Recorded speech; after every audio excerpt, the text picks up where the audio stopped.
On part en Italie, Charles, avec cet Italien qui a touché son salaire pendant 15 ans alors qu'il était absent de son poste. Et pas n'importe quel poste, puisque cet homme travaillait dans un hôpital public en Calabre, hôpital dans lequel il n'a pas mis les pieds depuis 15 ans, mais avec la complicité de certains cadres de l'administration, il a continué à être payé jusqu'en 2020 pour un montant total de 538 000 euros de salaire. L'homme est aujourd'hui accusé d'abus de pouvoir, de faux, d'extorsion aggravée.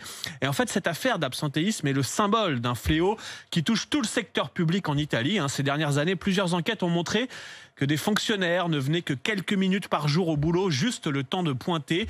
Mon préféré étant l'exemple de ce policier qui vivait sur son lieu de travail et qui avait été filmé en train de pointer en sous-vêtements le matin avant d'aller se recoucher immédiatement pour la journée. Le rêve de ta vie. Oui, exactement. La reine Elisabeth II a fêté ses 95 ans hier, un premier anniversaire sans son époux, Philippe.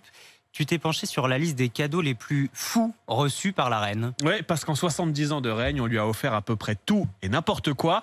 D'abord des animaux, mais alors pas le simple poisson rouge ou le hamster, non. La reine a reçu dans les années 70 des kangourous d'Australie, un éléphant du Cameroun ou encore un crocodile de Gambie. Ça prend de la place dans le salon. Ouais. Très inspiré aussi, Georges Pompidou, qui au nom de la France lui avait offert un refroidisseur à vin en forme de sauterelle.